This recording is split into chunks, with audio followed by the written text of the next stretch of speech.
All right, everyone. Well, everybody will be piling on in here. Welcome back to day number 4 with Element Granum, the Build the Team That Wins spring webinar kickoff series. I hope you guys are doing well.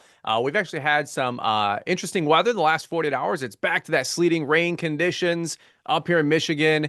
But I have nothing to complain about because 70 degrees on the forecast next week, Monday and Tuesday. So if you guys are itching for spring, trust me, we are right there with you. Joined today with my co-host, and we're going to really dial deep today and let him loose on you guys. Mr. Sam Gembel, how you doing, brother? I'd like to say that we saved the best for last, but dude, it's been an epic week. So I Yeah. can't say that. I can't say that. So I think I would like to say we're just tying a bow on everything that we've learned this week. So I'm excited to dive in, man. Super good. Super good. Yeah.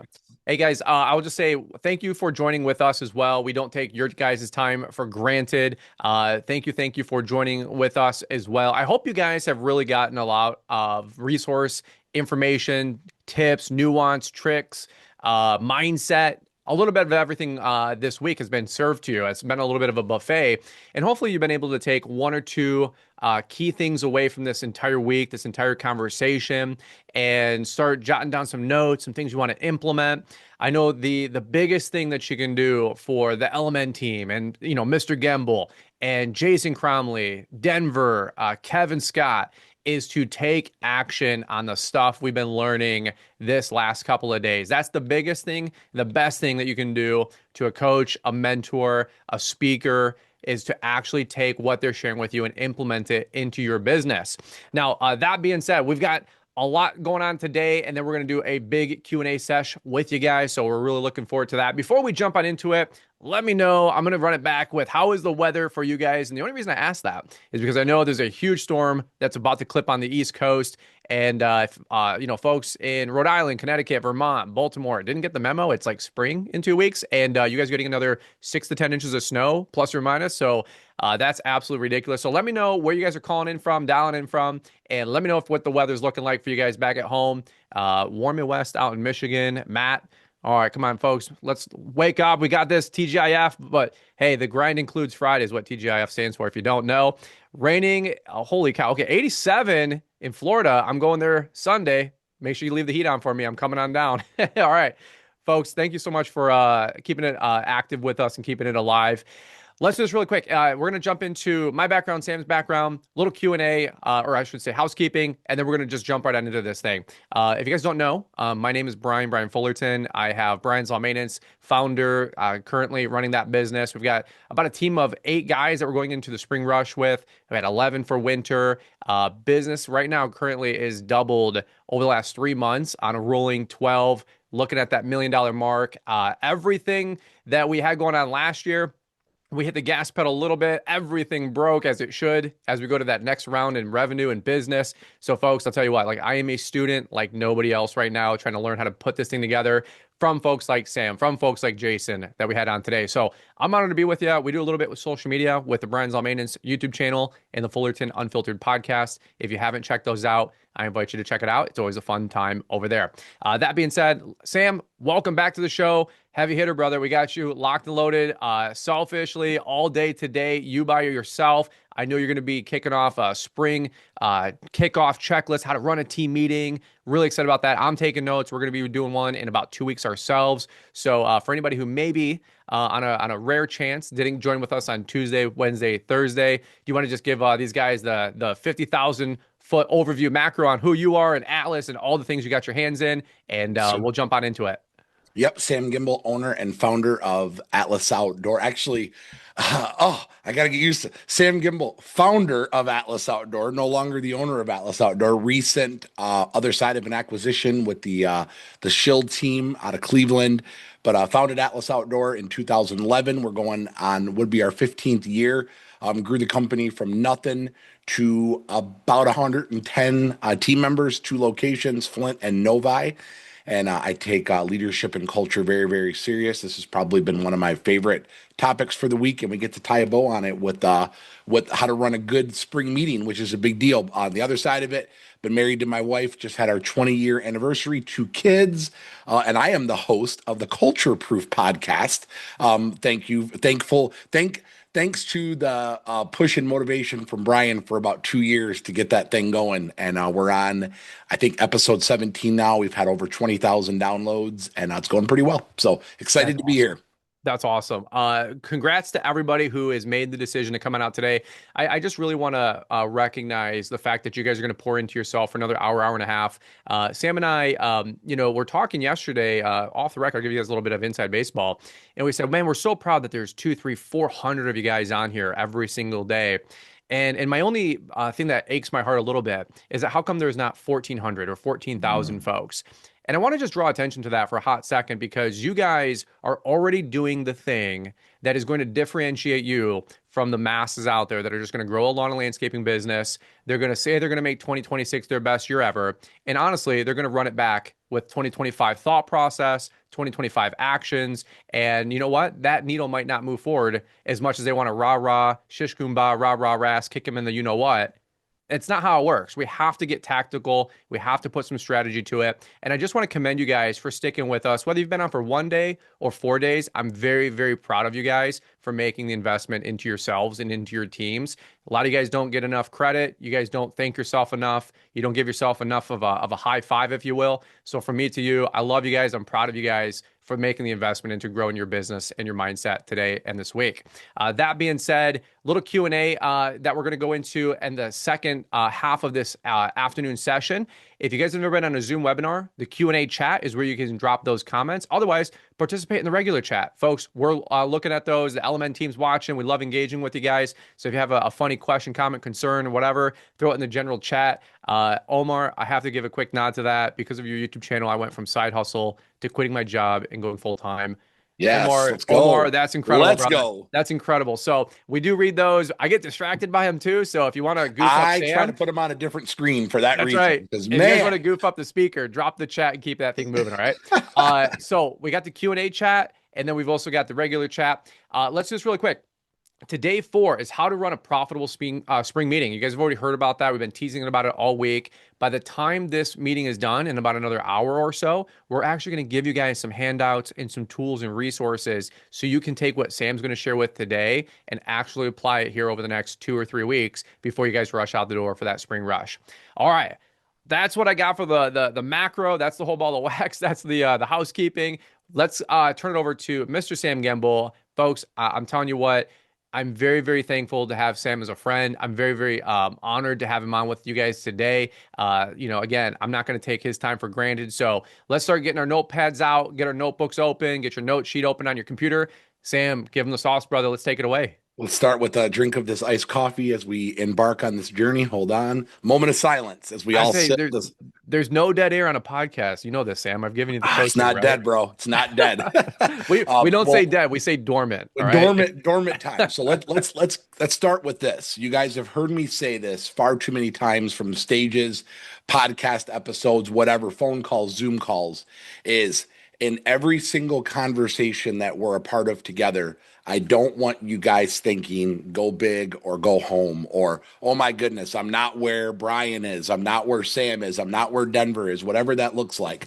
And I think what I want you guys to catch from today's episode is my favorite saying, what is the next right thing?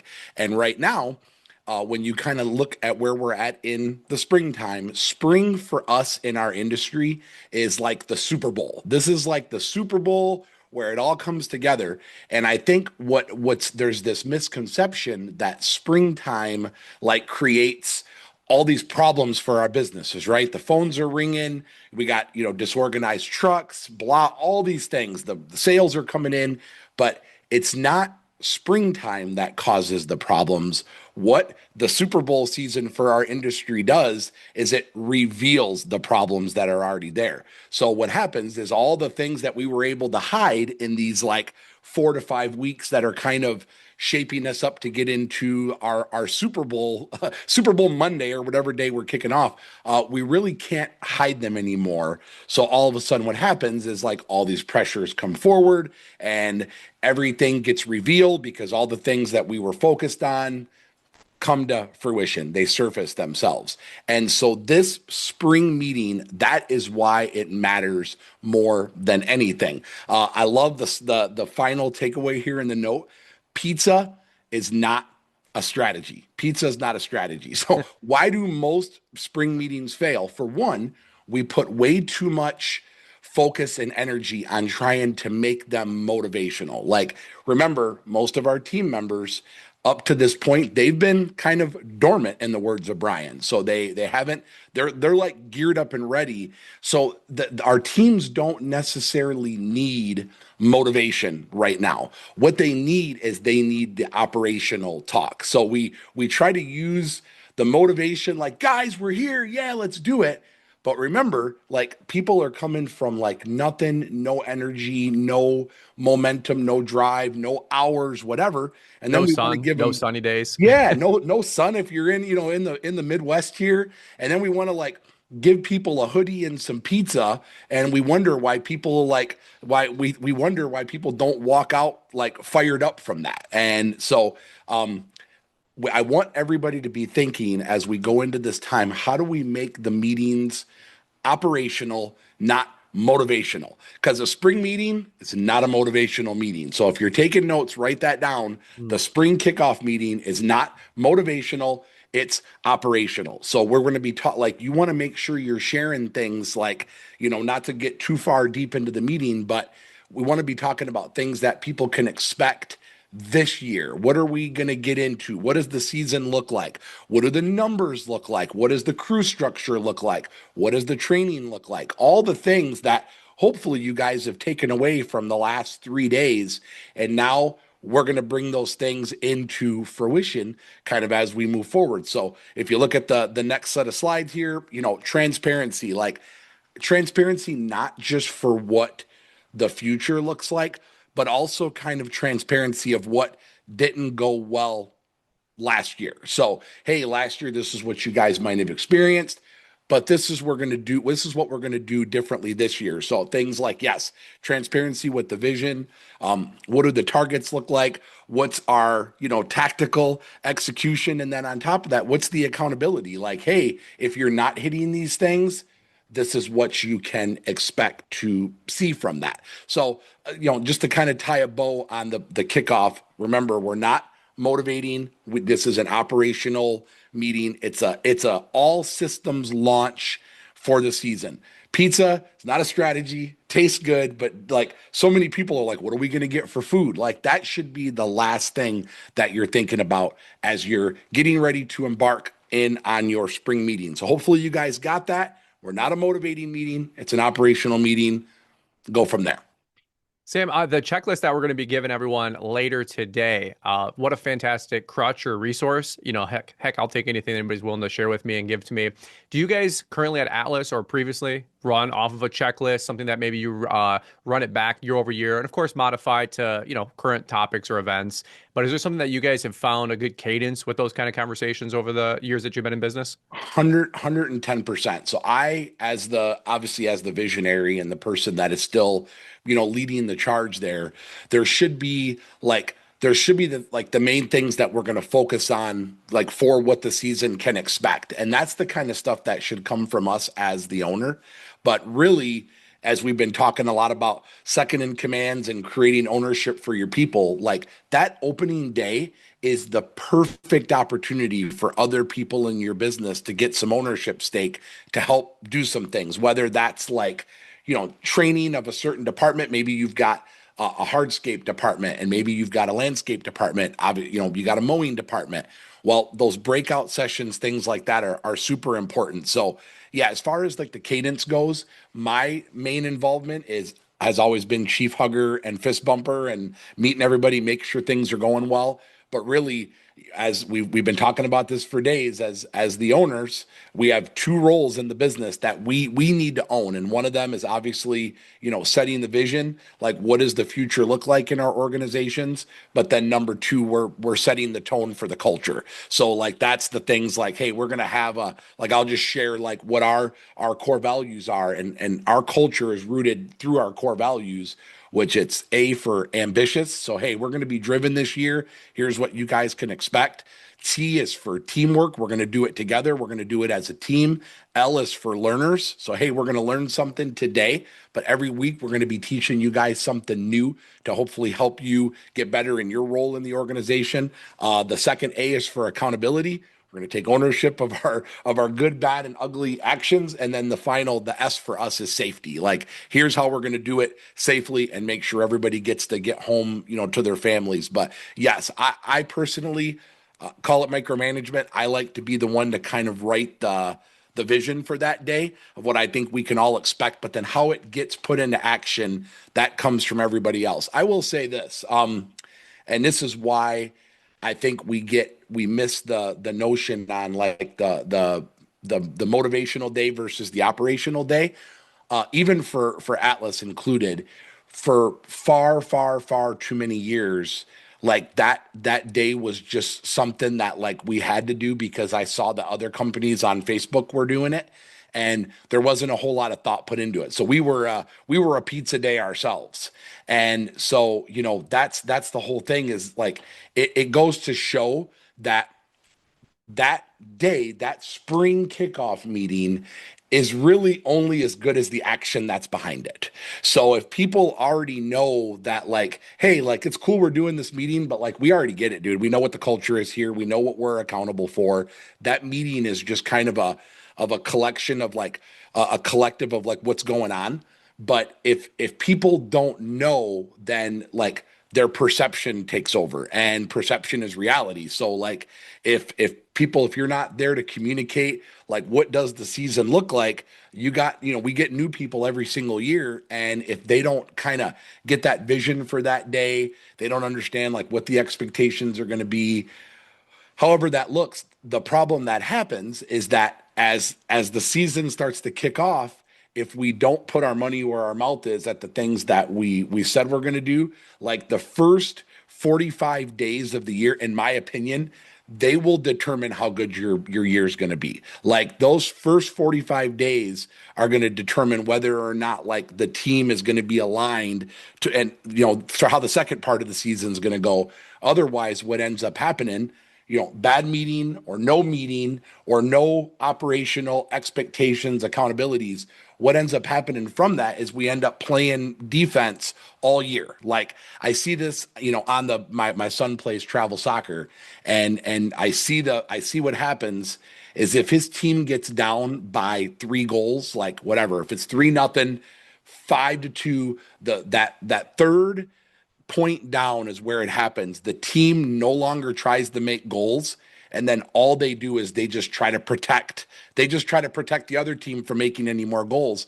And I think that reference there, especially for y'all that are my true footballers in the group, like our businesses are the same exact way. Instead of trying to like get ahead and be proactive with things, we become just like every other company or just like every other year, and then we end up playing defense all year from there. So Sam, I love the mindset that you just shared. Like that is so critical because it's like a tuning fork, right? It sets the standard for the whole season, right? As you've continued to grow Atlas, obviously to a platform powerhouse business here in Michigan, what are some of the things? Give me like your lowest hanging fruit, and then we're gonna keep this conversation going. We've got some tips and some suggestions that you guys can include, part of those team meetings.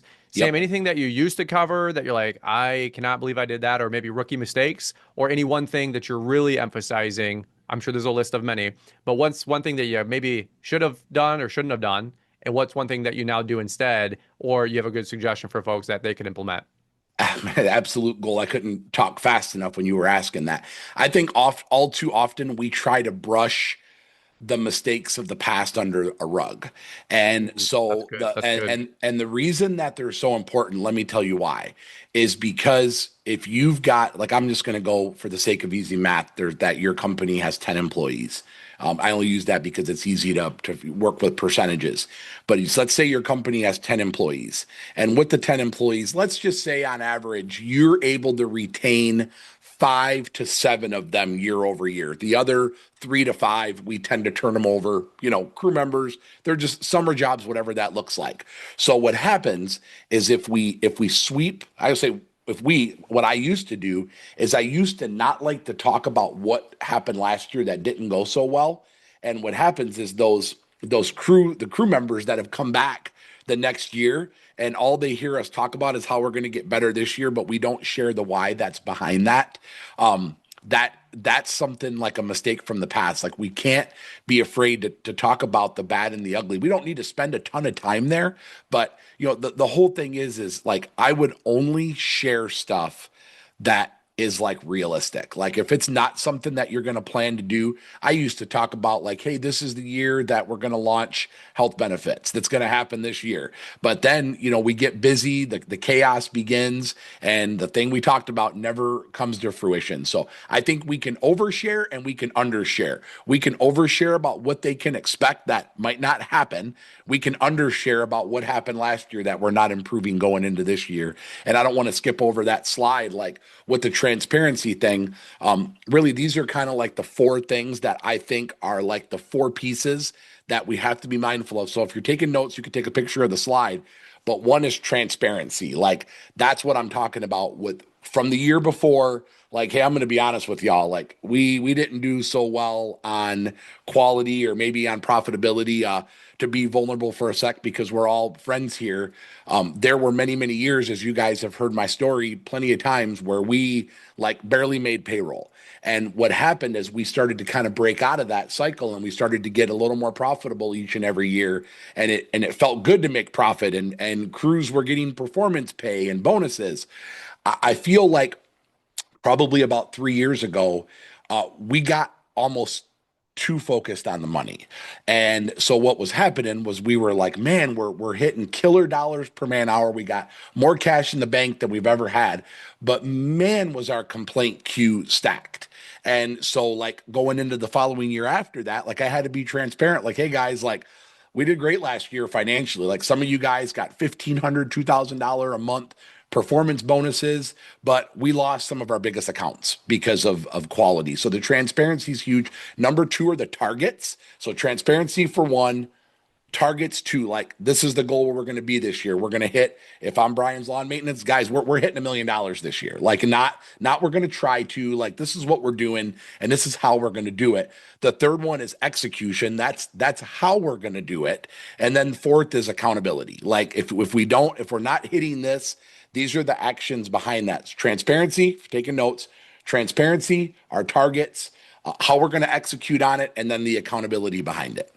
That's so good. So good. I think if I'd even zoom out from what you just shared, it's communication. And it's like, Clarity, right? There's that word again. right, like That's just to it. stay on theme. All Yep. right, No, let's no, let no fluff, no complicated systems. yep. Just literally those four things. A quote I love for my note takers is clarity creates speed. Like, I love that. Like, Mm. when you're clear, people can actually know where they're heading. And so it's a big game changer.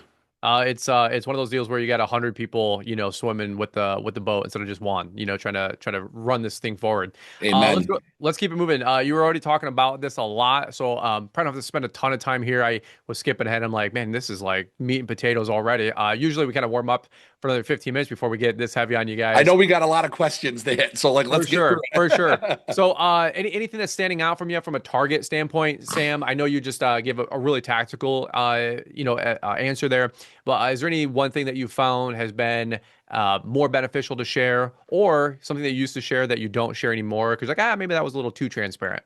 No, actually, I don't think we've ever gotten too far with the transparency, but I will say this, and I always in my mind think like, Sam, don't talk about that because people, they should already know that, but most people don't. Mm, People don't know really what profit means.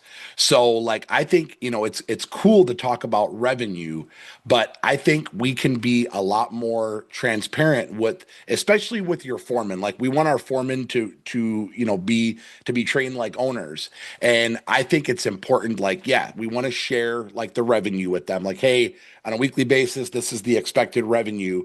But then we also want to share at what is the gross profit. So like, we all of our crew bonuses, all of them come off of the gross margin, not off of the profit. Way too much to unpack as to why we do that. But like, you have to share those numbers. Like, we do revenue, We do gross profit.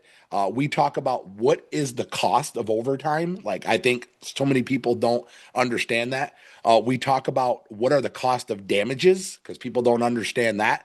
And then the last one is what does it cost for warranty or for callbacks? Another thing I'll share is that we tend to think warranty expense is just the cost of the crew to go back. Well, what we miss is what is the cost of the work that we're not able to do. And I'm really talking to my people in this webinar that do design build work. When you think of a crew budget doing 25 to 35,000 a week, y'all know who you are. And if you've got a crew going back to do warranty or callback work for 2, 3, 4 days, it's not the 5 grand that cost you in direct labor or maybe overtime, but how much revenue did you miss out on because of that rework?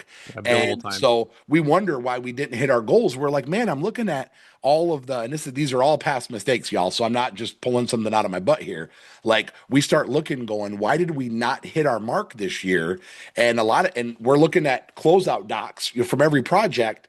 We're like, it doesn't make any sense. Like we hit 50% gross margin here. We were a little under here, but this is bad. Well, it's all the unbillable work or the callbacks that we don't take into consideration with that. So those, if you share that stuff there, those are the numbers that like your crew will understand like why overtime is such a big deal, why callbacks are so important. And so, yeah, I think it's important to be as transparent as you can all the way down to there's certain things that they don't need to know about, but the stuff, be transparent in the stuff that your crews can control. How about that?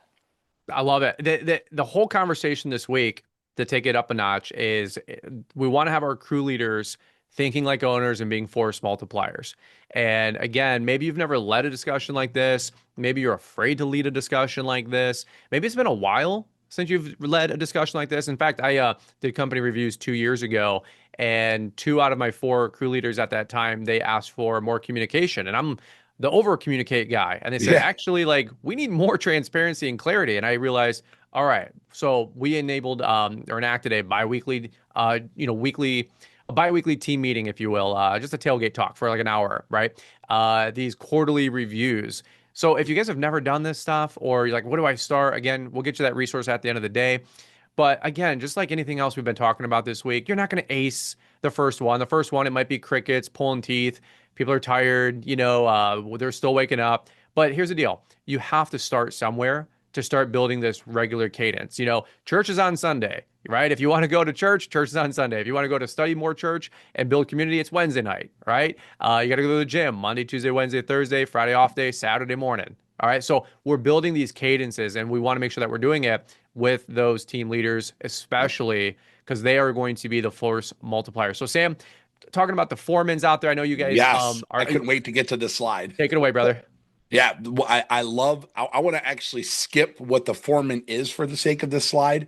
All too often, I see so many companies that think of their foreman as the best laborer. Like the reason I made him the foreman is because he's my hardest worker. He does everything I tell him to do. Or he's Like been here the that. longest. Yeah, he's been here the longest. Exactly. Yep, that's so good. So like the I is before we get into what a foreman is, I like to talk about what the foreman isn't. Like, yeah, the crew buddy, hey, go take that, go see that skid steer right there, go chain it down. And like that's not what makes a good foreman. In fact, like a good foreman would talk back and be like, hey, like don't bark orders at me. Like I'm not here to be an order taker. I'm here to lead.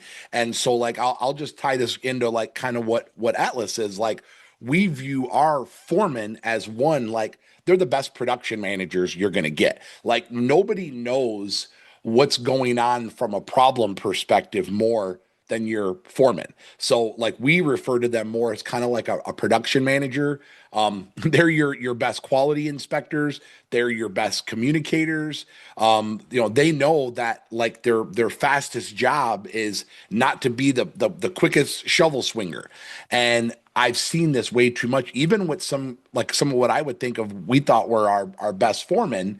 And what happens is that they would make up for the crew's lack of competency by just working harder. And so if you're not spending time setting those like parameters as to what a good foreman is. Like I think everybody likes a visual for that. Let's just take a 3-man crew, for example. We started making it to where our foreman was not necessarily the driver of the truck. The second guy on the crew was the driver of the truck. Why did we do that? Anybody? Somebody? No, I'm not reading your comments, so I can't see the why there, but I'll tell you why. Because if they had to run and get materials or whatever, say that the day wasn't prepared properly, you know what happens when the foreman leaves the job site? You know what gets done? Nothing. Nothing. Nothing gets done. So who do you want leaving the job site to go maybe run to the Home Depot or the supply yard to grab another load of mulch, whatever? You want the second guy in the truck. So for the sake of easy math, if you run 2-man crews, how many people in the truck should be able to drive the truck? Two. Two. Because you want the person who's responsible for the production manager of the crew. You want them to stay on site and be able to manage and make sure that things are going well. Love it. Love it. This is so rich. Loaded question here, Sam. And it's hard to probably even ask this and have you quantify it, but training, right? Like training. Do you have like an hour number, a dollar figure, how many meetings per year? Obviously this wasn't just because of osmosis and because Sam's he's got telepathy, right? He's got ESPN, as one of my friends said, right? That's good. It's not like this just like came about because these people just shadowed you. Do you have any like numbers or percentages or anything that these guys can know of what you do, and then any suggestions for what is a good maybe cadence or process for them in the future? Yeah, well, for one, Brian, such a good question. You nailed it when you said, church is on Sunday. The second thing, the second night is on Wednesday. We go to the gym these days. It's all about consistency. So like if what people should know that like, hey, on Monday morning or whenever your stand up, your toolbox talks are, it's the same day, same time every single week. And what I learned, when I started trying to implement meetings into our structure, because I'm busy, I would look for every reason to cancel the meeting. And we all do it. Everybody on this freaking call at one point has been like, oh, we're busy. Oh, we need to go ahead and cancel the meeting for today. Got it. Yep, we'll go ahead and cancel it. Hmm. So the consistency is key. So like if you're at Atlas, which we just recently had to move our weekly non-negotiable meeting. It used to be Tuesdays at 10 a.m. Because of some integration stuff, we had to move it to 10:30, and it was crazy how like much chaos that caused because everybody knew every Tuesday at 10 a.m. we have our what's called our GSD meeting, which stands for Get She Is Done. So that's our Tuesday meeting every Tuesday at 10. We just moved it to 10:30, but at like 10:20 you can see everybody working their way to the creation station, or that's what we call our meeting room, because they know we're having our meeting. Like it's not like it used to be a point we would have our company group text, and literally we're trying to get these meetings going, and there would nevertheless somebody would jump in the group text and be like, hey, are we having the meeting today? Like, why the frick would we not have the meeting today? But it's because there was so many inconsistencies that were happening. That's why they would be like, are we having the meeting today? Hoping that Sam would come back and be like, yeah, we're gonna go ahead and I got a lot going on today. I gotta go talk to these customers. Gotta go talk to these customers. Can't create clarity for my team. So Yeah. yes, the Yeah. consistency is so unbelievably important. Yeah, it reminds me of like what somebody had talked about earlier this week, and maybe it was Kevin or Jason. He said like your big rocks first, or eat the frog first, or do hard things first. I know you and I were texting about that earlier, Sam. Yep. It's oh, I don't want to do the meeting today. I know I'm gonna have to make eye contact with somebody who I just want to reach across the table and talk to, if you know what I'm saying. Yeah. Yep. Those are the times you have to have your meetings. Don't cancel them. Keep them going. What if your pastor said, "Hey, it's snowing. Not coming Seriously. in." What if your pastor said, "Hey, tummy ache. Hey, Yeah. I'm just not feeling it." I'd be like, I'm not feeling dude, it today. Can you imagine? yeah, I don't pay my pastor. I do my tithes, so I guess maybe in a way I pay them and pay God. But at the same point, I'm like, hey, buddy, I don't really care. Get in there on Sunday and pump Yep. me up, bro. And Yep. Wednesday night, I'll feed myself, but Sunday I'm having you feed me so I can turn my brain off. Like, folks, it sounds funny and it sounds kind of cliche, but you have to start putting your flag in the ground. And folks, like maybe you have an enthusiastic bunch. I've kind of found it to be 50-50. Some people want more conversation. Some go, another meeting to talk about all we're doing is what we did last week. Well, last week we ran over, somebody's mailbox and it cost $900 to fix. Here's why we're going to have a discussion about safety topics and Amen. looking at your mirrors. So that's more like a regular cadence and tailgate talks and team meeting and tool talks. I like that, Sam. Talk to me about the spring kickoff day. I know we got a little bit of an agenda here, but anything that stands out that you guys like to? I know we could literally camp here for a half hour, maybe even an 8 hour day if you know what I'm saying. But Yeah. anything that you like to make sure that's covered or not covered, or again, the barbecue and team meetings, pizza. Sam, I think your line item for food at Atlas is like 100 grand in your LMN budget. Is that That's true? Is hilarious. that true, It's Sam? 80, bro. It's 80. It's 80. And we try to do food exchanges with everyone we have You so we can guys eat. You cut the guys eat. I grass. think We some like to people eat. some people eat to live. I think you guys live to eat, bro. We But do, you anyway, know what? Feed if you feed them, they will come. That's what I that's got to right. say, dude. They will show up on the free food day. So there's the one thing that I don't want to skip over with the team meetings, just because I know we're going to move on to where we're going to move on to like the spring meeting. But one of the biggest things that I think is super important not to miss is you have to start on time. Like with those team meetings, like if people that sets the tone, we don't even realize it. It's indirect, but like if people see that we can kind of roll in whenever we want, like it's been said, time management is not one of my greatest God-given strengths, right? Whether that's doing a podcast or talking or whatever. Like Brian knows from having me speak before, like I try to stay on time, but I don't want to miss that. Like same day, same time, and have an agenda. Like people should know what to expect at those meetings. Like this is what we're going to go over, and it can be something as simple as like the good, bad, and the ugly. Here's some great wins that happened. Here's the mistakes that happened. These ones right here can't happen again. As a result of it, this is what we can expect. I love the way Mark Bradley shared it, and we've kind of adopted this cadence into our meeting. What are our wins?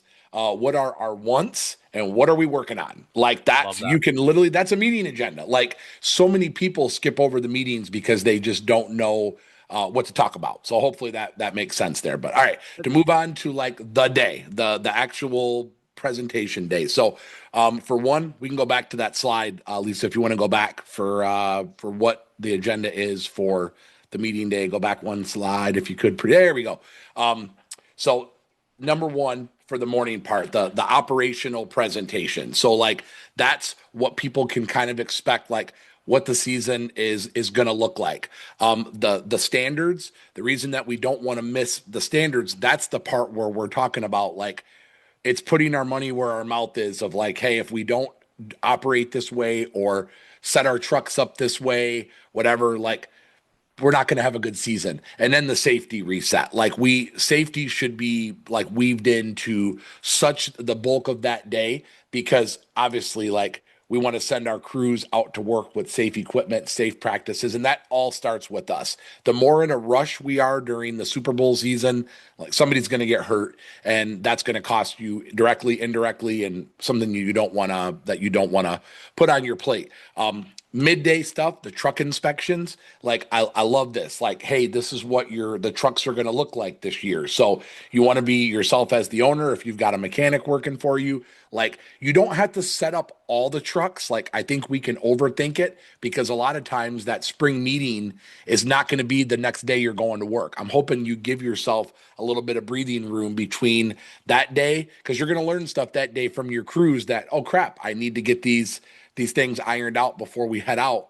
So just set up one truck. Like Brian, have a cab over with your mowers on it, with your whips on it. Like walk them through what that truck's going to look like. This is our 5S truck. This is the standard operating rig. The crew assignments, I love this. Like I didn't put this in the notes here, but the crew assignments, like, hey, if you're an apprentice or a crew member, this is who your crew leader is going to be. So make sure you get them two teamed up and don't wait till that week to like hire people. I'm hoping you're hiring right now, man. The applications are rolling in. So like today, March the 6th, if you have not put your spring hiring ads out yet because you're worried that, oh my gosh, I might not have enough work.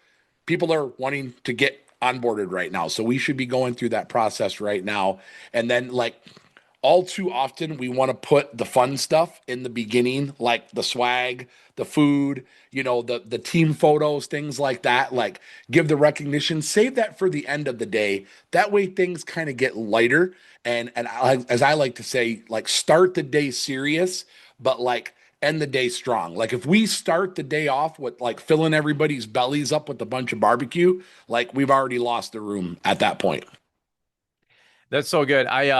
We just did literally yesterday and Wednesday a kind of like a pre-spring kickoff because I just knew like the business is growing. We're not going to be able to do this all in one day. We have a lot to retool. And 100%. that's outside of salters and plows and like an equipment retool day. So it doesn't have to be this one day thing. It can be a couple day thing or different themes or agendas for those days. One day might be like 2 or 3 hours of documentation, chauffeurs, medical cards, Yep. gosh, whatever else, uniforms. And, you can break it up. And by the way, if it's you and two guys, maybe the meeting takes 25 minutes. Okay. We're practical. For 110 people to be filtering through the front door at Atlas, yeah, that's going to be a couple day, multi-day process. Yep. I love all this. And again, guys, if I can implore you or encourage you to do any one thing, you can remember any one thing from today, start writing this stuff down. We're going to give you some tools at the end of the day, but take that document, expand on it, flip it over. I'm telling you, pen and paper. Don't you do it. Have somebody else own it. So that way your mind can be focused on doing your talk and your speech and your pitch and everything you're doing and Yep. casting the dream. And hey, we're going to 100 million like everybody else. I'm with you. But put somebody else in charge to say, hey, yeah, we need to do that. Or hey, we didn't do this. And start building this out. And this, again, is that evolving conversation year over year over year. And after 12 months, you're going to have this awesome machine that's documented. This year, let's just get 80% under our belt. That's it. Let's take 80% is the magic number, man. That's that. the That's magic it. number. That's it. Let's spend the next 5 years getting 3% better, 1% better every day kind of stuff. But hey, how was our 2025 26 debrief? How's our 26 pre kickoff? How is our 26 actual spring kickoff? How's our Q2 debrief? How is our weekly cadence meeting or bi-weekly cadence meeting? Just start writing this stuff all down in Google Sheets and ask your team to Yeah. build this with you. Don't think what one of the things I've learned along the way. Don't think that you have to do it all. You've got great folks, and one of the core tenets of Lean is unrealized or unutilized people talent. Yep. Folks, I'm telling you, there's somebody already likely in your organization that not only can do this, they're probably going to do a better job at it than you. They probably know more about a lot of this stuff than you because they're boots on the ground, like Sam said. But man, they would love to own this and take it over Yes. for you and help you. Yep. Yep. So, folks, I'll tell you, like maybe you're feeling overwhelmed with some of this stuff. Trust me, I get it, like in the thick of it, doing the real deal right now. But it doesn't mean you have to do all of it or have it done in the next day. All right. So, just some thoughts that I know have helped me along the way as we continue to build this. Let's go next slide. Let's keep the conversation going. Sam, you're doing the maybe the same day or another day. I know we kind of talked about this. Do you guys do one day where it's all everything like I was just talking about, or do you One guys end up day. breaking it We, up? no, we do it all in one day because it's multiple, it's broken up into groups. So we Oh, do we cool. do Okay. do it all in one day. We do not do like the team photo that day. There's stuff like that that we don't do on that opening day, and I'll tell you why. That's two reasons. I don't want to skim by this. One, not everybody can make it that day. So how much does it suck that your 2026 spring team photo doesn't have somebody who might not be able to make it that day? So that's one. Two, like usually once you get through the first 2, 3, 4, 5 weeks of the season, you learn you might need to bring on two more people or three more people or you got to promote you got the guy that came in, that's his first day, he's got the brand new Brian's lawn maintenance shirt on, he doesn't make it 3 days, and guess what, now he's in your team photo. So Mm. like I would take that off the list of like the full grouping photo. But to keep us on slides here, the clean trucks thing. Let me tell you one thing that is such a turn off with this opening spring operations day. Notice I didn't say motivating day. Is the clean truck thing. Like guys come in, people that come in that maybe are coming off the winter, they come in and you got, maybe you use your trucks for shoveling snow in the winter. So they come in, you got snow shovels in the back of them still. You got old bags of hot pink de-icer that you haven't, taken out of the back of them yet. So they come in and like the truck's got salt all over the steering wheel, and it's like what a hey, welcome to spring. Like Yeah. it just sets a bad like notion right out of the gate. The inventory of tools, like I said, you only need to have one truck set up. And if you're a smaller company and you've only got 3 or 4 rigs, you should probably be fully prepared. But talking to the people that have a fleet of rigs, just set up one from each department or whatever. So you don't have to have the whole thing done. But the inventory of tools, like that's the day for people to come in and go, hey, you know what, my rake's looking a little tired. I'm gonna need it for spring cleanups. Like I need to get this stuff done. The flagging of repairs. So like, hey, I noticed that maybe I got a brake light that doesn't work. Yeah, removing the junk, checking the checklist out. This is one of the things that we're implementing this year for the Atlas team is we're having like a pre like our truck in like our pre-day checklist and our end of day checklist. We're actually putting like a little 4x8 card in right on the dash of the truck. Like it's cool to have it digital and in your phone, but like you get a new crew leader, he doesn't get set up with the technology. Like it doesn't get any better than like I'll mention a process for us is we have on-site fuel. And so if like fuel up at the end of the day, well, if you pull into the shop and there's 5 trucks ahead of you, you don't need to fuel up. Go park your truck, but you need to let somebody know you didn't fuel up because if you're caught fueling up in the morning, it's actually a write up because we don't fuel in the morning. So there's a morning maintenance team that comes in that looks for, hey, these 2, 3, and 4 trucks, they weren't able to fuel last night. So they'll come in and prepare it for them. But putting those checklists in the trucks, like, laminate them, like have that prep and then go over them on that opening day of like, hey, this is, what the season's going to look like. And you don't want opening day of production for the tool. Like this pains me when it's opening day and the crew comes in and they're like looking for their tools, they're looking for their whips, like, oh, this weed whacker hasn't even gone through yet. Like the to have a good year, it like starts with that preparation, so you don't want to like wait till after that to be doing that. Well, like I want to go back to what Denver and Kevin shared about with hiring, of course, new folks, having an onboarding platform and process. Imagine like your spring kickoff the same way. Like you want to wow folks, you want to win Yeah. folks over. You're like, hey, this is going to be our best year ever, and the rig is still covered in ambiguous filled bottles with different colored Or liquids, somebody and put it in the chat. I yeah, accidentally caught the chat. They said the bag of Red Bull cans. I saw the that. bag of So Red Bull true. cans, the pack of Fritos that spilled over, and then they're all crunched in with salt residue, folks. Oh, so Like true. we've all done it. We've all done it. You've all done it. What a different tone though when you come in and the trucks are detailed because you get a couple of guys in just to go clean up the trucks or whatever you got to do. And for us, crew leads are responsible for their trucks. And I always say, hey, like that is a crew lead job for us at Brian's Law Maintenance. And I always say you don't always have to do it. Empower one of the crew members to do it. That's fine with me. It's not a lackey job or a different letter word for that, but it's Yep. somebody's got to do it, but you need to own it. And if you put him in charge and it doesn't get done, guess who's taking responsibility for it? Like these are real conversations. And so it just sets a proper tone. And like Justin White, I don't know if you guys know Justin White, K&D, $25 million company in California. When they launch a new team member, they call it the best day ever, Love it. like Disney, right? Like best day ever. Imagine your first day. You're just wowed. You're excited, clarity, expectations. It's awesome. Same thing with that spring kickoff. How can you have the best spring kickoff ever and leave no stone unturned? Spend some money, make an investment into your team. All right. Along the way, Sam, is there any other intangibles? I love some suggestions and some ideas here. Any outliers or anything that speaks to you? Anything that you guys do to maybe add that pixie dust to your spring kickoff? And I've got it here in this next slide about the recognition. This is something that probably 8 or 9, maybe even 10 years ago, I had this realization. Like I was actually like doing some cleaning in our house, and I had found, believe it or not, I found like some trophies that I had got back in school. Like I had won a spelling bee. I was a pretty good baseball player, so I had a couple baseball awards, and it kind of hit me that like there are so many people in this world that like have never been praised or recognized for anything. Like for those of you that don't follow us, we've got team member of the month. We have all kinds of different accolades that we give to our people, and I'll tell you why.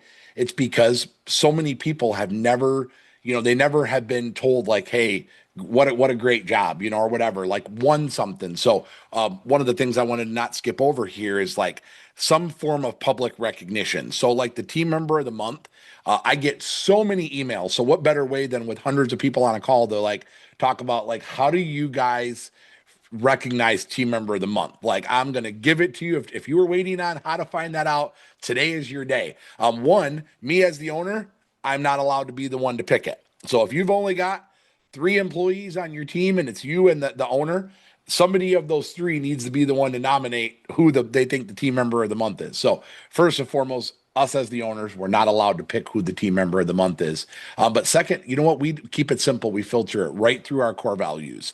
Who's been the most ambitious? Who displayed the best teamwork? Who showed the best, wanting to continuously learn? Who was the most accountable? If a mistake got made, whatever. And then last but not least, like safety, like who showed the best safety. And that from that cultivates who our team members of the month are. And I love, obviously, we have a semi decent sized team. We do two at our main branch, one for our Novi branch.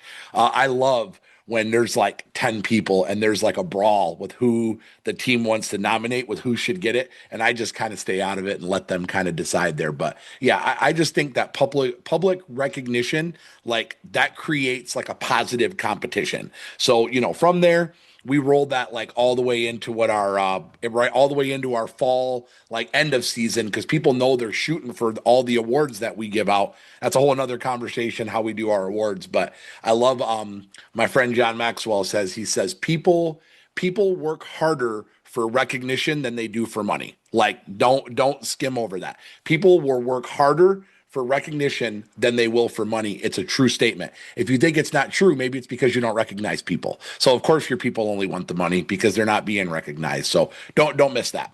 I love it. John Maxwell, dude, he's got the whole shelf at Barnes and Noble, folks. He always says, don't necessarily always recognize the results, recognize the behaviors as well, because Yep. the behaviors will turn into those results. Can I share just a selfish one, fun one that we did last year? I came off this binge of the Element Masterminds that was hosted by Mark Bradley. If you guys know, Mark's a legend in the industry, and he did a 6 tour mastermind 2-day class last year. It was phenomenal. I went to 5 out of the 6 of them. And he talked about lean and operational efficiency. Well, he did this analogy about this thing called the golden hammer. Guys, comment the word golden hammer in the chat. So I know you're awake. Wake up. Let's go. Stand up. Shake it out. Whatever you got to do. All right. We got another 30 or so minutes. I know it's Friday. All right. But comment golden hammer. So I There know they you're go. paying There attention. they Let's come. go. There they come. Trust me, folks. I look, this is not my environment. I'd rather be outside laying stripes with all of you guys or plowing some freaking snow. Let's go. But I'll just tell you, he talked about the golden hammer, and you're gonna have to go learn what the golden hammer is. Unfortunately, I'm not gonna spill that one. That's one of Mark's tenant talks. But here's the deal: we made it fun. I learned what the golden hammer was, and we got. I went to Etsy, typed in golden hammer award, and came up with a plaque with a golden hammer that somebody golden spray painted, and it's got our logo, the idea of what the golden hammer is, and we recognize somebody every year for the golden hammer recipient. And that is somebody who, a little inside baseball, and I'll just give you the tease. Whoever found a way to make the most revenue or profit or cut the most waste out of Brian's Law Maintenance. And it's a $500 cash gift.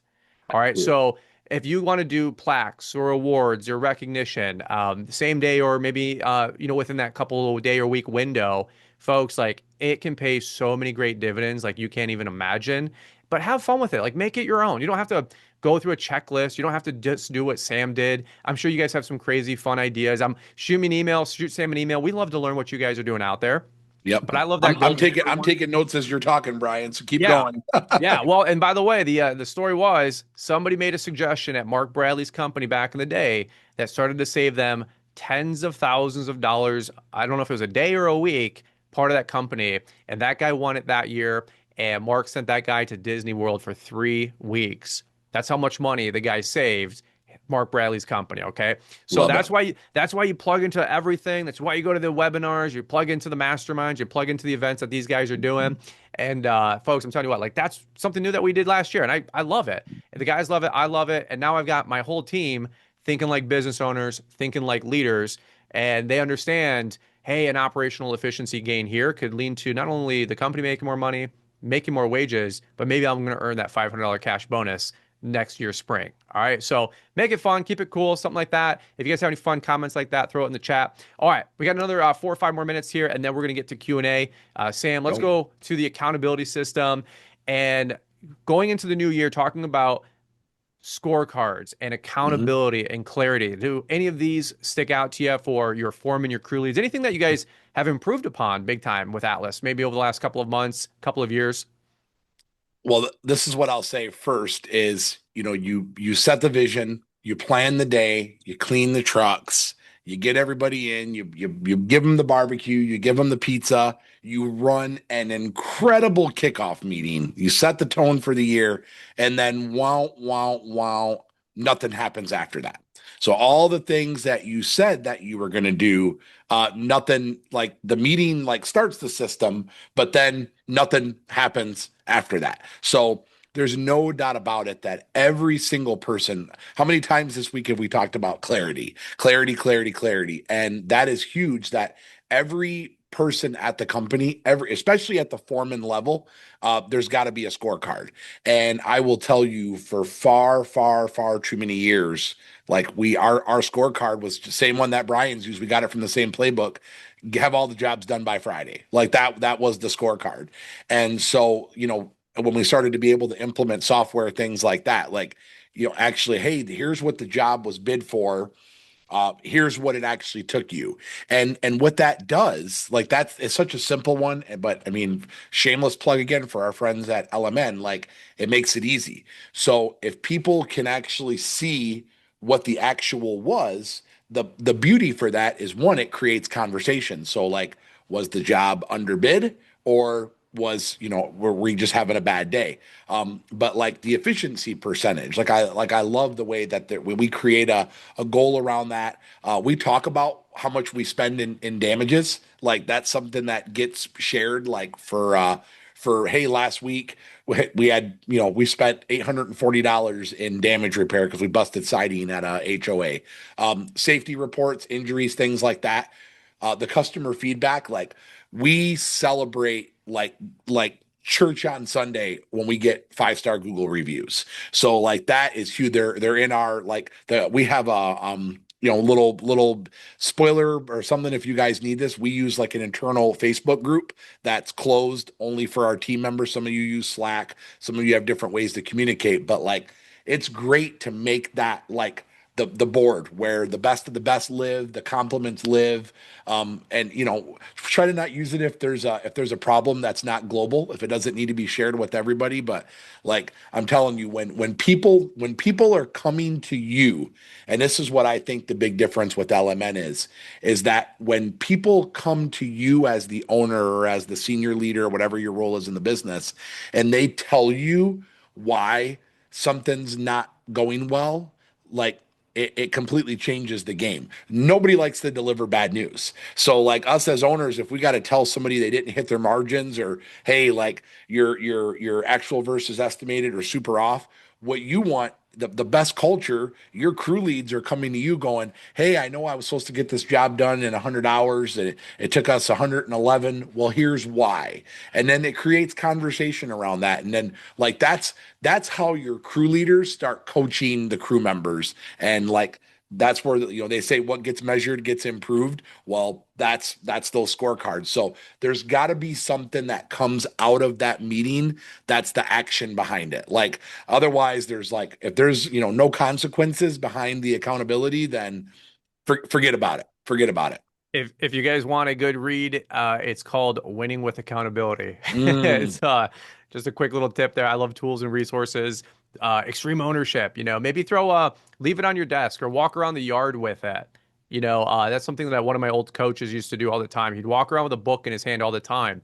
And I'd say, what's that? He goes, oh, this. And looking back on it, he literally would carry books around that he knew that I needed to read. And mhm. so I love that. folks, like you don't always have to be the bad guy, but next time you have a team meeting and you got 8 of your crew leads together, just throw a book on the table and just let it sit there.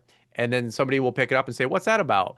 By the way, that's maybe a good litmus to see who wants to take some self-starting and some action and some initiative around here. It might be your next right-hand man. All right. And so carry books around like that. I know it sounds like dorky. It's actually a little trick from the 80s and 90s, but I'll tell you what. Every time my old coach was carrying a book around, I'm like, "How do my friends influence people? What's that?" He goes, "Oh, you wouldn't be interested in this." Well, why is that? Well, it's Oh all yeah. about people who want to, get yeah, Sam, you know this play. And man, he would get me every time. I'm telling you, like hook, line, and sinker. So, all right, we talked about consequences here. We'll keep it moving. I think accountability is the biggest thing outside of clarity that we've been talking about this whole week. All right, Sam, let's land the plane with the team meeting. An exciting spring kickoff. Anything else that you want to share about really here as we button this thing up? Yep. What I will say this is that if you're coming out of your meeting, you're creating what the company standards are for the year. If you create standards or values without consequences or accountability behind it, they're just suggestions.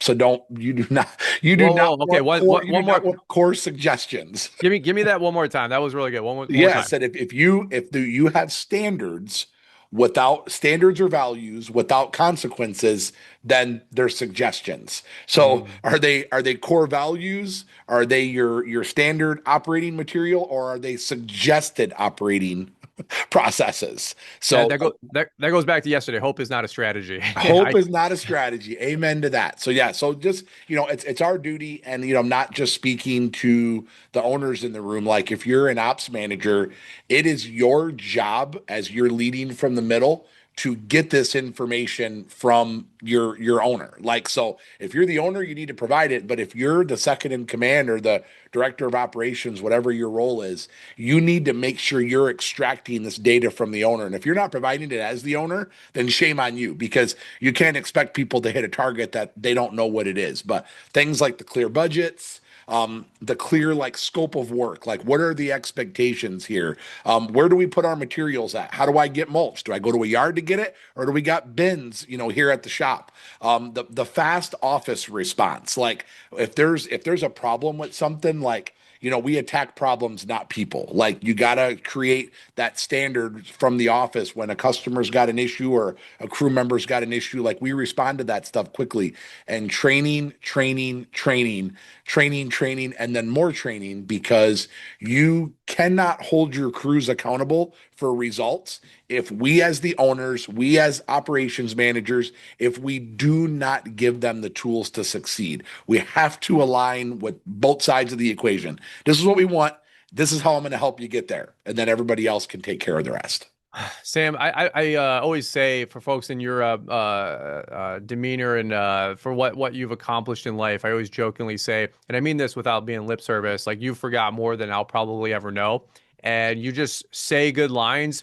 We attack problems, not people. Mm, You just riddle this stuff off, and I'm like, damn, that's good stuff. Like that's good stuff.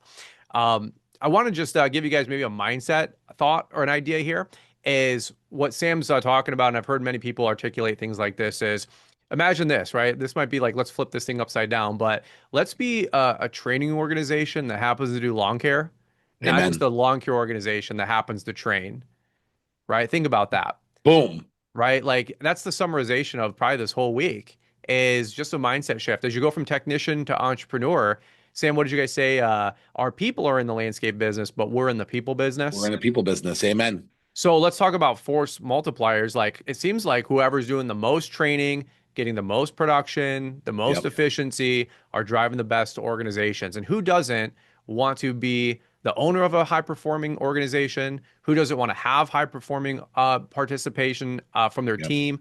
And imagine the folks you can attract and talk about the who's who club. Talk about the, hey, we get to be picky and choosy, not Yep. only for our customers, but for the people that work here. Like to me, that's going to take some time to build that machine. But when you guys do, you guys have seen the results with Sam and Atlas. Talk about growing $1 million a year, $2 million, 3 million, 5 million, $10 million, and honestly, not that long of time. So what a rich conversation. I hope you guys are really understanding the formula of how this whole thing comes together.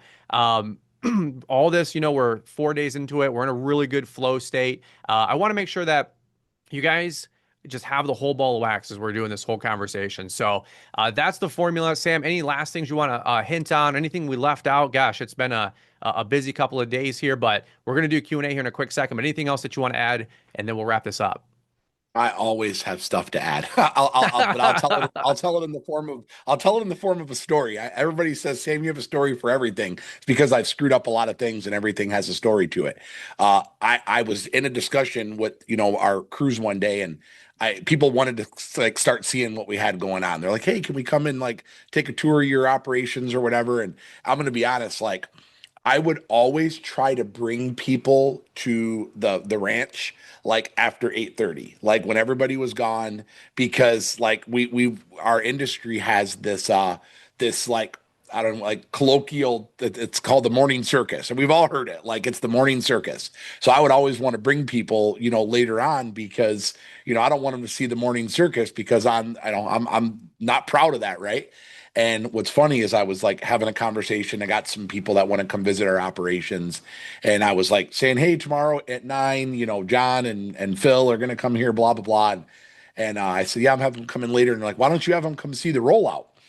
And I was like, well, I don't, the morning circus, it's already chaotic around here. I don't want to add on more like pressure to what we got going on. And they're like, I think you should like just come and like check it out. I'm going, oh man, here we go. I had kind of worked myself out of that, and true story, like what I realized is that like spring's chaotic, phones ringing, hiring, training, everything going on. But honestly, like if you prepare for it, like you don't have to panic. Like you don't have to worry that when these sales come along, like you're ready to execute. And literally all that starts with planning. All that starts with that good meeting. All that starts with clarity, with expectations, with accountability, with good systems. Like, so that I didn't even know that stuff was going on. Like we're talking about it, but it was going on like behind, like I don't want to take any, I started it or whatever, but like my team took the ball and ran with it.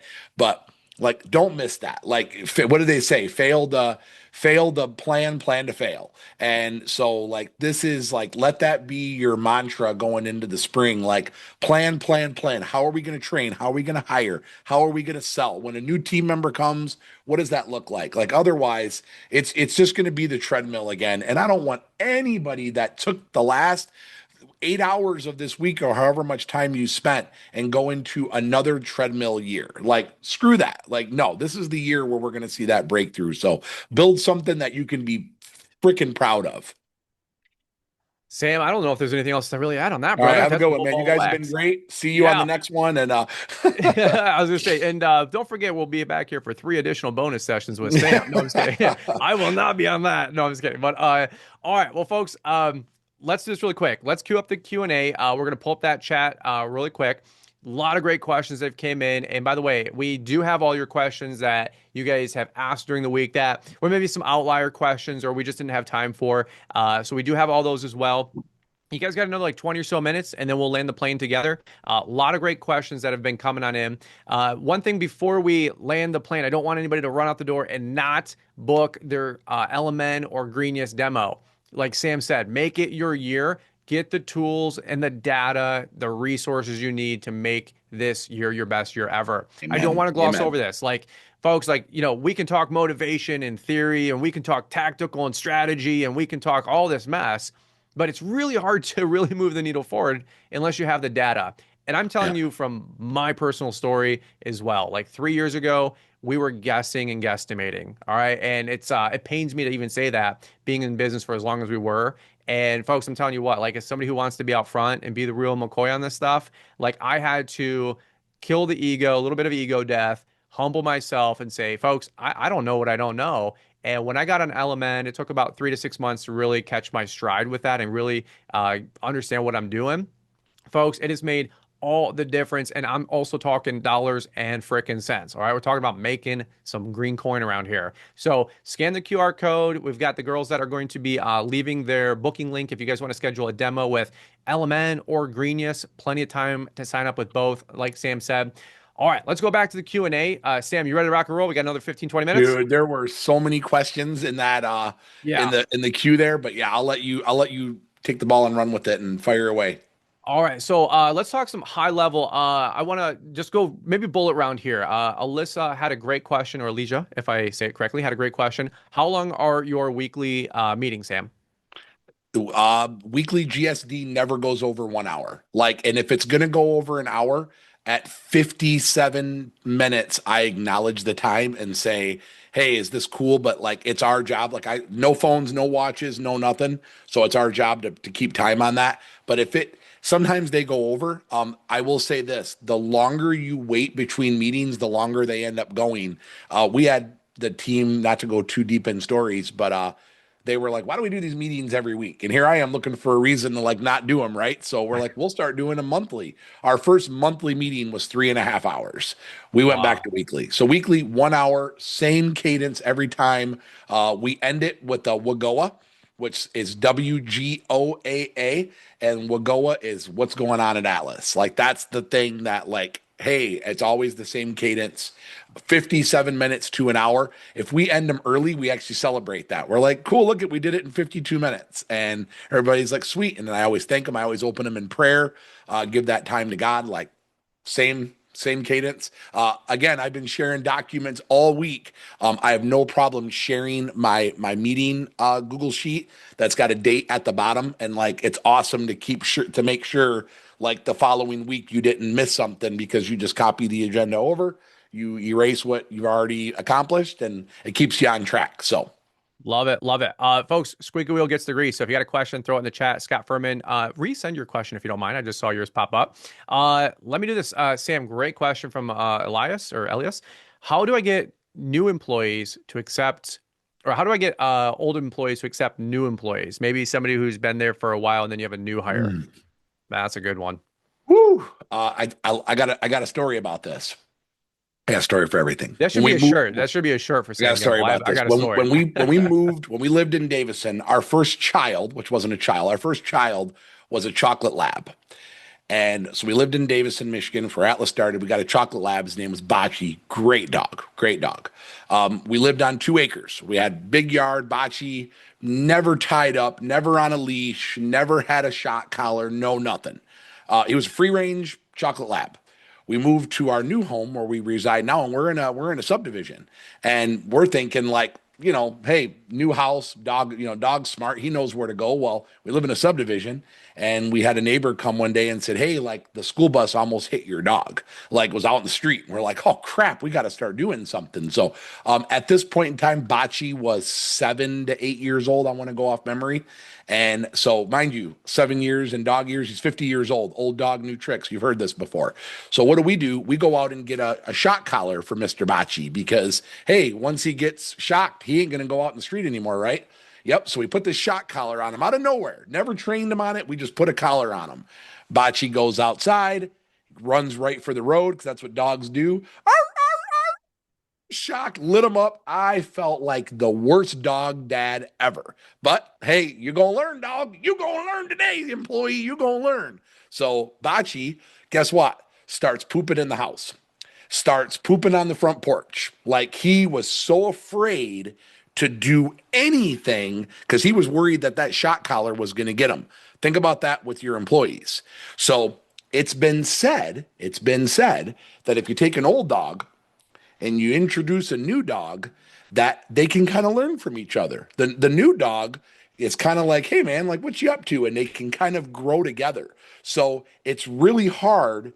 You can't if you turn a ship too fast, everybody falls off the side. So that's what happened with Bocce. Like they ended up that and literally he only lived a few years after that. It was super hard on our family. But with employees, it's the same exact way. So if you've got a bunch of old dogs that have been, around, and it's going to just take time, but you can't just put a bunch of shot collars on them and go do it, or you're going to get shocked. It doesn't work that way. It's best to start bringing in some young, fresh talent and have them just kind of grow together. And they say a young dog can actually prolong an old dog's life. It's true statement. You should look it up. I'm not just pulling something out of midair here. Look it up if you don't believe me. I love it. I love it. Well, and that's why culture, right, is the glue. That's why culture is the pixie dust. If almost somebody had a podcast talking about how to culture proof their organization, There's one Sam, you know out there anybody? somewhere. Look it up. Google it. All right. Love it. Love it. A bunch of great questions coming in here. Sam, couple element type questions. How do you get your employees to understand the importance of element crew and maybe even how to adopt it? Man, So I'm disconnected from that pretty far. So like I don't know, Brian, do you have a better answer on that? I'll say Uh, this. yeah. You've gotta my boy Jerry Schill taught me, if people aren't buying into something that you're not gonna let go away, at a certain point you got to shoot a hostage and throw it out the door. And so like if you're gonna implement any process, I'm not even just speaking for LMN crew, but anything you want to make change on, you have to just let people know like it's not going away. Like, this is what we're doing. This is how you get paid. And I'll tell you at a certain point, if they're not using the app right, don't pay them. Don't put those 10 hours on their check. They'll learn. They'll learn Yeah. how to use it.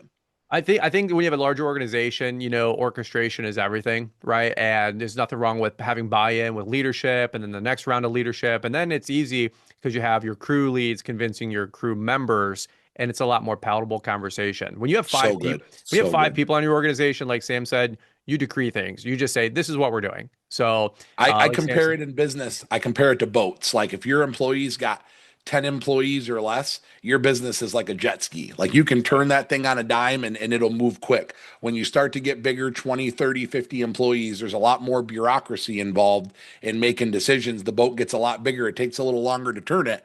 So, with all things, you just have to say, hey, this is what we're doing. And like, this is what's going to happen. I love Bruce. You can still dump a jet ski. My I son, have, I my have, 12-year-old son has proven that's true. Dad, check this out. he I can, he can do it. we all have a lot in common in here, brother. I That's so love it. Love it. That was great. I have flooded an engine on a jet ski. That was expensive. Well said. Well Oh, said. always get the jet ski insurance. But anyway, gosh, I don't know where we're going. That's good stuff right there, boy. So, but again, one thing I've heard, and this might have been a Maxwell axiom or whatever they call it, is never explain to people the what without explaining the why. Amen. Or don't Amen. explain the how or the what without explaining the why. Hey, the reason why we're going to start using this crew app and the reason why we're going to start using this payroll service, the reason why we're going to looking at these trucks instead of this truck prior is because of, and then you get to have a more intimate conversation about what those results would look for. And again, always remember, people are, they're very selfish creatures, right? They want to know that something is going to serve them in some way, shape, or form. Hey, if we use crew, we can track production. If we track production, higher revenue per hour. Higher revenue per hour, percentage of that is for wages. You want to raise, Yep. right? This is the Yep. best way for us to do it. And I need the data as a business owner to give you those raises, right? Oh, We're I always like to say this is what I lead with is like we're on a mission to have you work less and make more. And the only way for you to work less and nobody want overtime is not the incentive. So and the only way for us to create the work less, make more culture is data, systems, apps, tracking, that's as long as people understand the why behind that, then it's pretty easy after that. But yeah. sometimes when in doubt, sometimes you do got to put the shot collar on. Just beware. Beware, you might start pooping in the living room. So Love it, love it. A high level, somebody was asking, give me the 30,000 foot of element and greenness. My suggestion naturally, hate to pivot, would just be to book a demo, but book a demo. I'll tell you, like there's 5 or 6 main components. Your budget, which is going to determine your price list, which then allows you to create estimates, which then allows you to create jobs, which then allows you to have timesheets. Timesheets are what the crew app uses to produce the work. The timesheets generate into invoices, and then from there you can export to QuickBooks and have your bookkeeper put Humpty Dumpty back together. All right. I've So I've been on a mission to convert every coaching client, everybody over to LMN, and they're always like, "I'm working on it, I'm working on it." And I say, you know what? Don't bring it up till you can run a credit card. Once you can process a credit card, we're getting some traction. So, yep, yeah. keep working at it. Book your The, the, demo. Book the your the demo. the biggest thing, and maybe even compared to what some folks in the chat are using with other CRMs or free CRMs or ones that spend endless amount of money on ads, and I have to click not interested for the 38th time today. They don't have a budgeting aspect to the CRM. So if you're always like, how do these people know what to charge? And how can that guy get away with charging this? I will tell you, they're not guessing. They do have that number, that information, and that is what Element is all about. So yeah, well, I do invoicing, he does invoicing. I can schedule jobs, he can schedule jobs. Yeah, well, if you run those other, this is my tough guy talk. If you can let me know how you actually come up with your pricing using the free or maybe cousin type softwares, I would love to know how you're coming up with your numbers. And just to be honest with you, I've really pursued this conversation like to the nth degree. 99 out of 100 people just go, I don't know, $100 a yard of mulch installed, $200 for salt, 2x for plants, 2.5x for plants installed with warranty. Folks, that's not a great way to grow and scale your business. Your That business that the that will cheapest implode. software is the most expensive software you can get. That's right. That's right. Yeah, yeah, yeah. They always say if it's free, then they're making money on you somehow, right? It's like a So free hot tub. That free hot tub is the most expensive hot tub you'll ever buy. that's right. There you go. There you Don't go. take the Right. free hot tub. I love it. I love it. All right. So another question. Let's go back to personnel. Love these topics. We're talking about people for sure this week. Sam, how long of a grace period should I give my employees with implementing? Oh, that was about the app. I do apologize. But well, let me ask you this: grace period in general with your employees. What's your 2 week, 30 day, 60 day? What's your process for employees in that regard? I like that. That's a great, and I think that that's not one size fits all. Like I Okay. think that if somebody wants, yeah, Bruce said 5 years. 5 years. I think it's not one size fits all. Some people have a shorter leash. So like what you don't want to do, it's almost hard to quantify that, and I'll tell you why. Because if you're putting it on a crew leader, let's call it, right? And your crew leader is the trainer, and you're like, hey, we give him a week to get it, or he's out. The problem is like if that's the standard and that person's actually got potential, now what happens is your trainer or your crew leader, whoever that is, they might have to start like, I don't want to use the word lying to you, but like what if they really like the person, they think he's got potential? You don't want them to have to explain it. So I think as long as people are showing up, like literally, if they show up on time, they're in uniform, they're asking questions. Like, dude, I'll go back. I have a story for everything. The first year I was a crew leader at the company I worked for, I was 21 years old.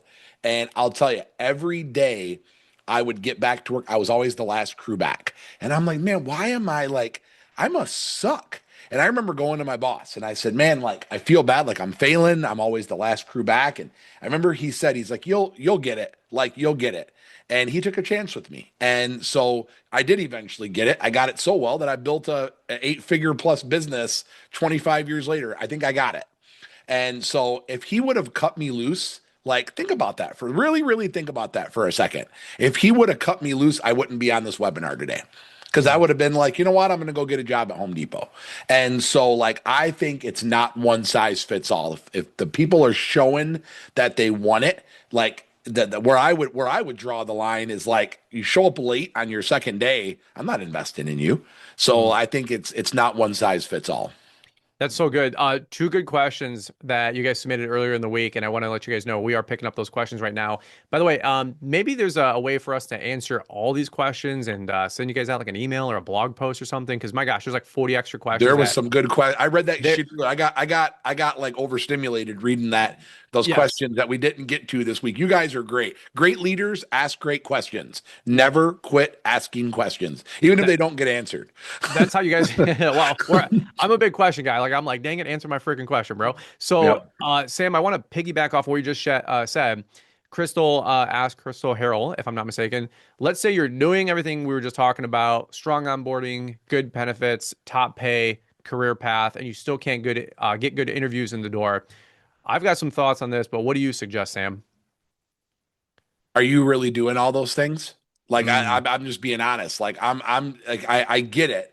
Have you tried it and it didn't work? So you're going against what you know you need to do, and that's why you're not getting them. Because I'm a firm believer if you're doing all those things and maybe you don't. What I will say, the only thing I'll add to it, do that, but make sure that you're building your brand because that is so important. Like that brand building, the brand building, the brand building, the brand building. One viral social media post could change your business. So if you've got all those things going on, but nobody knows who you are because maybe you're a smaller business, the problem with like Indeed and ZipRecruiter and all the different agencies like that, they're so oversaturated, especially right now. Everybody's hiring. And the more exposure you're going to get on Indeed is the more money you're going to throw at your post. Nobody wants to do that. So if you've got a good message, a good culture, you've got all that stuff going on the business side, you pair that with sharing your message to the world, like you got to get that video content out there. And I hate to say this, but even that's getting saturated now. So you really got to double down on the culture. You got to double down on the mission. You got to double down on everything you mentioned that's going on within the business. And you got to double down on sharing that message with the world. And I'm telling you, if you're truly executing that at even 80 to 85%, you will not be able to keep up with the number of applications you're going to get. I promise you. I think to summarize what you're saying, Sam, is you have to tell more folks about who you are and what you do. And you have to spin it in a way, not if you guys remember day two, it talked about, or maybe even day one, the top 4 or 5 things. I think there's like 8 slides or 8 things that people are looking Yep. for. And right now, this is a great example, and Crystal, if you don't mind me picking on you, well, we're doing good pay, we're doing benefits, good hours, all this stuff. Let's flip the job description. Let's say, for example, video or copy. It said, "Hey, we're looking for folks who want to do something meaningful with their life. They want a challenging environment that teaches them new skills, where they can have passion coupled with purpose. They can work in a team environment. They can have fun, learn skills, add value to the team, and also add value to their community, and you can get satisfaction out of what you're doing here while having an opportunity to become a leader, to have a career path that's going to help you take care of your family and win big in your community." Like, do you think you're going to get a 16-year-old pushover kid or 18-year-old pushover, or somebody who's a push out to a job ad like that? Or are you going to get some A players and some A talent that say, "Dude, I don't even know what the hell those guys do, but I want to work at that company." And they say, "Well, what do you Or do or here?" or Go ahead. worse, you do that and then the people come in and it's complete BS. So like Sure. that's the other side of it is that, it's funny. Scott said That's text that to me. I know yeah, I was yeah. thinking that same thing, Hey, Scott. you're looking at Real this is talk. my Can this is you my can game you plan right here, can bro. you drop that in the chat? That was gangster. Well, Sam, if you don't have what Atlas has to offer, Yep. talk to me, brother. If you don't have what Atlas has to offer or a track record, Yep. what do you do, Sam? Like, that's what you have to offer, right? Or no? I tell you, I said this earlier. I don't know what day it was, but like if you're trying to attract good people, like for one, you can't leave any stone unturned right now in this job market because everybody's hiring. We're just speaking on behalf of the green industry, so you need to be doing everything you can to make your place the best place to work. And if you're a smaller company, like I get so much pushback on health benefits. And I go, well, we just can't afford them. We don't get a group discount.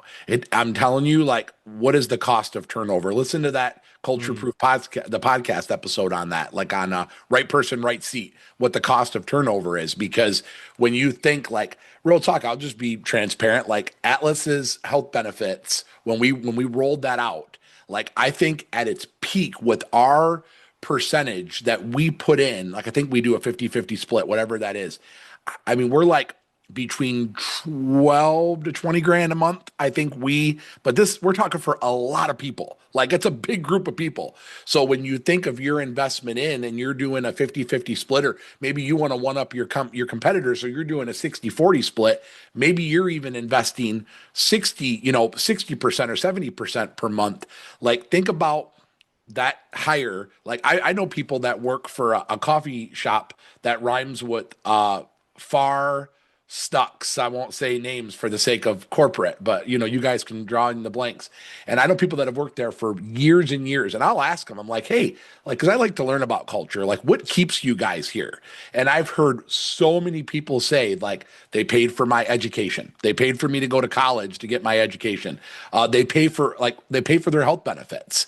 So like those extra little things, it goes beyond the paycheck. And Mm. I'm telling you that high pay, you give that person the most money you can right out of the gate, and that's because that's all you have to offer. Like eventually that's not enough. Like they're going to want more, but the other things that are the non-monetary items, they might be monetary to you from a company standpoint. Like you have to offer all those things. Like you can't leave any stone unturned in what your company has to offer. It can't just be about the pay. Like it can't. Yeah, I like that. I think one other thing I'll just add is, and then we'll pivot here and kind of wrap this thing up is sell the vision, like Alan said. That's Yep. one big part of it. But two, tell the other person at the other end of the coffee table, hey, look, you want to work at the other organization, that's great. The only way to really climb that ladder is if somebody dies or Yep. whatever, at that point. Like those people have been there for a while. But hey, I'll tell you what, I'll make a commitment to you that I don't have it all figured out, but let's build something together. Amen. Right. And I'll tell you Amen. what, folks, that has directly brought people into my organization. Yep. You know what? They can go to Atlas. He's in my backyard for $2 more an hour. And I'm very cognizant of that. But you know what? I'm like, hey, I've got to sell the intrinsics, the vision, and where we can go. And we can be the next Atlas and start True. giving folks those great opportunities. Amen. Yeah. So, There's no doubt about it. Amen to that. 100%. yeah. So, folks, trust me, like the stories that Sam tells and the stuff that I can ad lib with, we're in the thick of it, just like you guys. What an honor it's been to just hang out with you guys for 4 days for Mm. an hour and a half each day. I feel like I'm about to go shake somebody down, man. I'm like ready to do this thing. So, the next customer that tells me my price is too high, somebody's gonna get an earful. But anyway, That's great. so folks, just to recap, let's do this over the next 30 days. We've got that document. Everybody's going to get emailed. Make sure you check it out. Use it as a crutch, run with it, add to it, subtract from it, whatever you got to do, make it your own. But let's all make a promise and a commitment. I'm not going to make you stand up and do a chant and, raise anything up and repeat after me. But I'll just tell you, if you want to honor the people that have been on this webinar with their time that they're sewing into you for free, do me a solid and come back 2 weeks, 2 months, 6 months, next 12 months, and you see Atlas or you see Sam at his next conference, his next speaking engagement, and you say, hey, dude, because of you, I did this, and Mm. this is what happened. I want you guys to share those success stories and those results. Can you guys do me a promise? Can we make an agreement here that if you guys are at the next Element event, you see them at Equip Expo or Grow or all the different great events, the Techo showcases going around town, that you come up and say, hey, like Sam told me this and I did that. Folks, we hear those stories. Like telling you what, like it's not that big of a world as you guys are knowing as you get older, right? So make us proud. Let's execute. Let's take action. And I don't care if it's a 20 things or one thing. Let's just make a commitment that we're going to do it. Yeah. Before we button this thing up, obviously can't thank the team at Element and Granum enough. Holy freaking cow. Folks, I'll tell you what, like honestly, like I'm a junkie for this stuff. I would have paid 500 to $1,000 for a virtual summit ticket like this. There's a lot of other stuff going on this week. And I'll tell you what, it's not going to hold a candle to what you guys have received this week. And I know you guys already feel the same way about it. So that being said, book your demo, get your questions answered with Element and Greenius. And last thing I'll just end with is Sam, where can people find you, brother? Where can people follow along and where they can keep the conversation going?